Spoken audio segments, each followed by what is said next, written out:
Hello mga ka-uploaders sa Pinas Market. Welcome back to my channel kung mayroon nagbabalik. Maraming salamat sa ating mga subscribers at mga viewers dyan. So, ngayon ay Sunday. So, gawa lang tayo ng isang review lang, saglit. So, may pasok dito sa Middle East sa Qatar dahil nga Friday naman ang day off dito. So, kung hindi ka para ka-subscribe, huwag kalimutan mag-subscribe sa ating channel. Tulungan nyo ako, maabot natin ang 50 ngayong katapusan ng June. Parang hindi yata maabot So, kung naman, nagtitrade ka sa US market, meron din tayong channel na Doodle Goes to US market. So, English di Carabao yan. So, Badutin. So, pag-usapan natin yung green energy. Ito, may hawak ako dito dati. Matagal na to eh. So, tapos napabayaan ko na siya. Wala, to, bagsak na kasi. So, pag-usapan natin kung bakit sa mga pinistock, mag-ingat-ingat tayo pumasok. So, bago pa man, ay ang green energy, ito yung mga board directors eh. Yan sila. Meron akong ito lang si Stephen yung nakilala ko eh. Narinig ko to palagi itong nasa ABS-CBN eh kay sino ba yung babae na nag-interview sa kanya. Maganda siya siya yung mga directors. So mission nila by Vision Green yan 2030 yan yung nila. So mga naman to eh, Global Holdings prioritize sustainable investment, fintech, biotech, green infrastructure, agriculture, renewable energy. So ito yung mga nila So tina-target nila ngayong 2030. So wala namang bagong balita ang green. So ang dito, tingnan natin yung financial kung ano ba yung takbo ng kanilang parang negosyo. So, ito yung chart natin. Revenue nila, parang walang nangyari sa revenue. Mahina, walang kinikita. Buti pa noong 2022, meron silang So, marami kasi silang list and mga pinasok na negosyo. So, hindi ganong kumikita kasi nga holding. So, marami yung So, earnings, walang na-report na mga earnings, So, dividends wala, statistic, 25, yung price to cash flow ratio. So, mababa, wala talaga. Yung net income sa kinikita, parang break-even lang. So, wala talaga silang ganong So, yan yung mga nila design, development, manufacturers, ito yung mga agricultures. So, mga wind solar yata, meron din sila sa kurente, renewable. Yan. Wind power. Tapos, balak nila sa solar naman, pumapasok yata sila, the waste management, recovery. So, marami silang pero hindi siya ganong Daniel Subido yung nila. So, wala ganong yung employees na yan, recorded lang yan pero marami yan tauhan naman, hindi naman ibig sabihin na walang tao yan. So balik tayo sa chart. So wala kaya tayo mapulot doon sa chart naman. Matagal na tayo ito siyang bagsak eh. So meron ako dito dati nasa 1.32 ako eh. Nung nag-umpisa kasi ako sa pagtitrade, dito ako pumapasok eh sa mga maliit-liit na stock eh. So dito ako banda 1.32 una. So kung titingnan mo yung history ng kanyang nung umpisa siya nag-IPO dito. So nasa almost piso dito ng umpisa, tapos bumagsak. Tapos lumipad umangat. So umangat siya, tapos bumagsak. Ito COVID time to. So, bagsak. So after COVID, naka-recover naman siya. Umangat naman siya dito.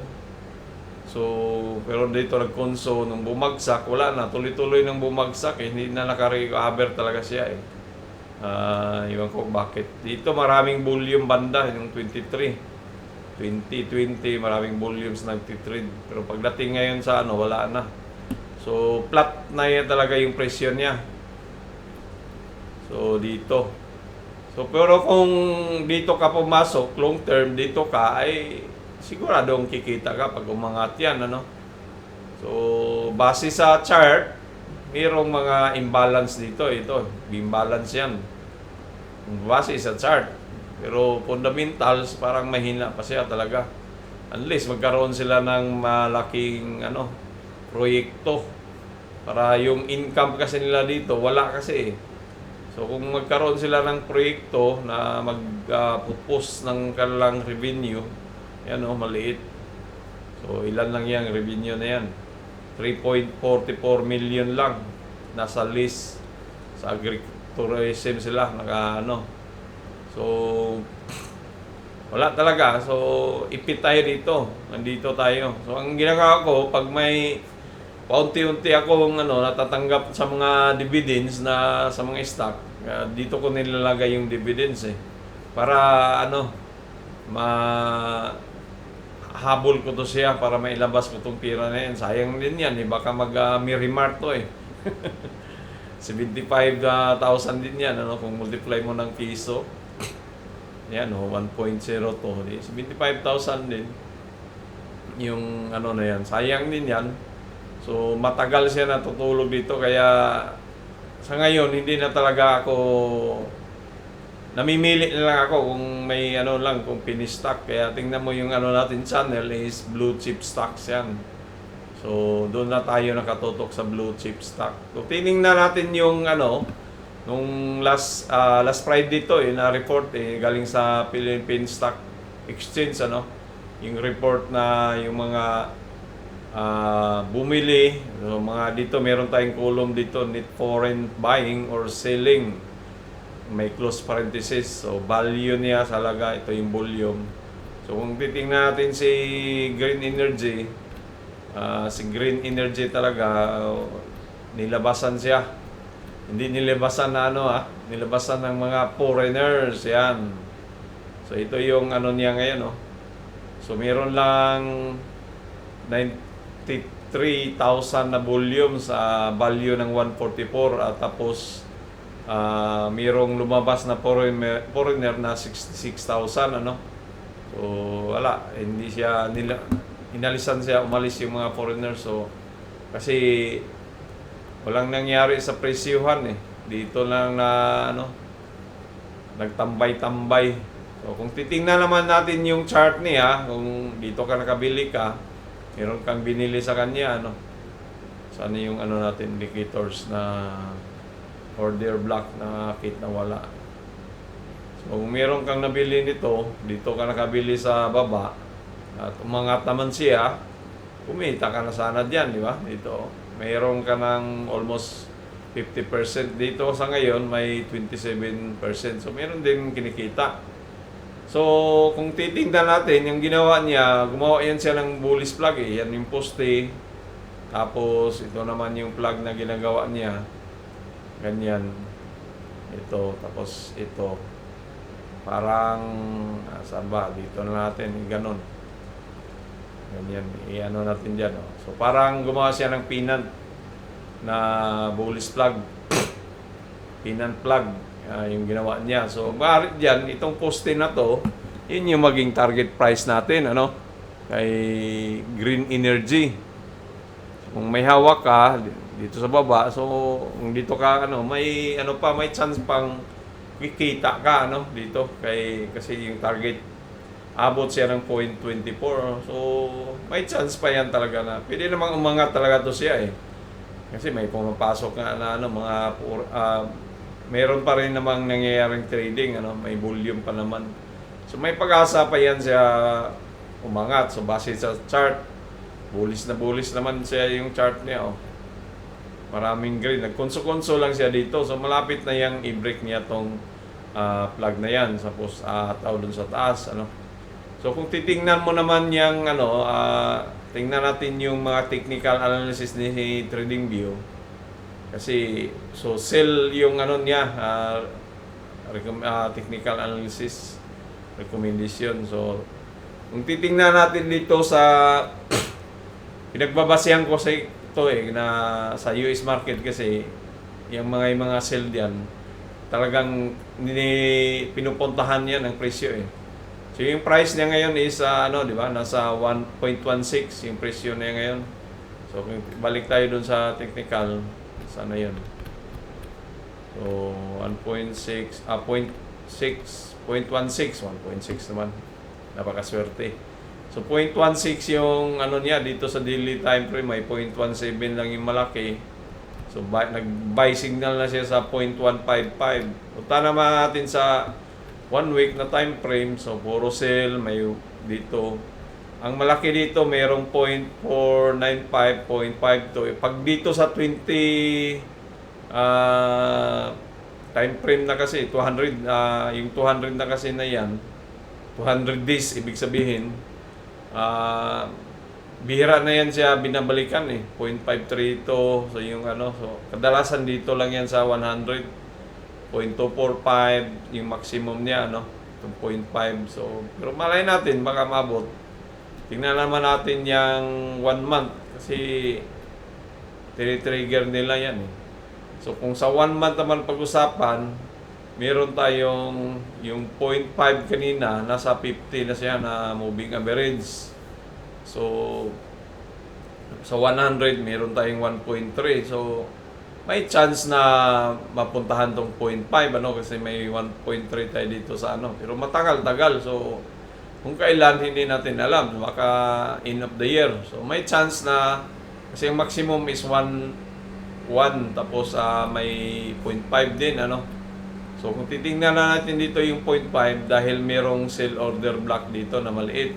Dito sa 0.6 meron ding sell order block.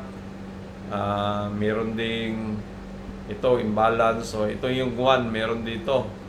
So yun yung base sa technical analysis ano. May mga sell doon sa taas na kung pasukin siya, kailan siya i-liquidate yun. Kaso lang, wala tayong ganong foreigners. Alam naman natin na yung Philippine stock market natin, dinadrive siya ng mga foreigners, foreign investor, ano, katulad nitong si ano. So, ano ba yung mga ibang, ito sa mga power. Yan, mayroong lumabas na 8 million kay Aboitiz pala yan. Dito, puro labas. Dito sa ano, may mga buying pa bumibili dito sa mga bangko, yan, si BPI yun. Mayroon tayong video dyan, kung napanood mo yung BPI dyan, maintindihan mo yan. So dito may ano, so lumabas yung mga ano, mayroon sa Philippine National Bank, yan, mga foreigners. So halos lahat ng stock, lumabas yung mga foreigners. Dito mayroong Philippine Stock Exchange, yung PSE, ano, no? So puro foreigners lang ang bumili, walang pumili na, kasi 373, may 700, so may 400 yung.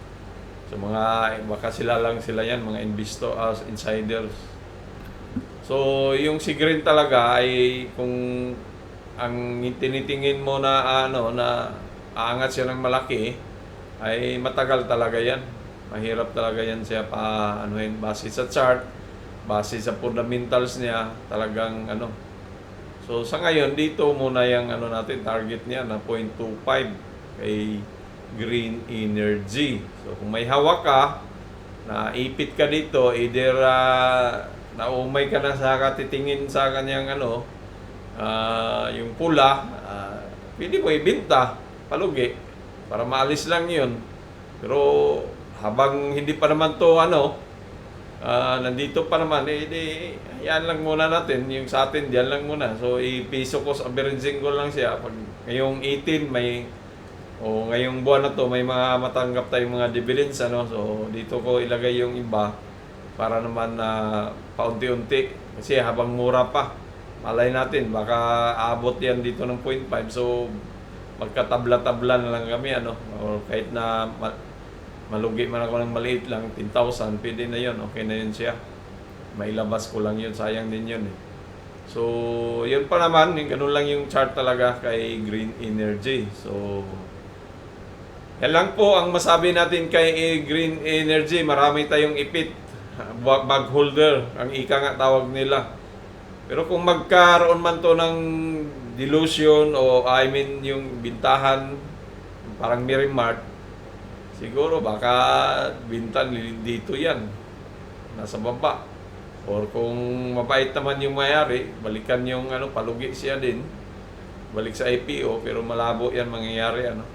So wala talaga tayong ibang choice dito. I-piso cost averaging na lang, habulin mo lang yung presyo dito na paunti-unti. Yung dividends natin, at least kung magkano man yung dividends ay lang yun. Kita natin doon sa ibang hindi yung kapital sarili. So mga ka-uploader, mga ka-doodles, huwag kalimutan mag-subscribe sa ating channel. Uploader sa Pinas Market at saka Doodle Goes to US Market. Maraming daghang salamat sa inyong tanan. Adios mi amigos, mi amigas, babus.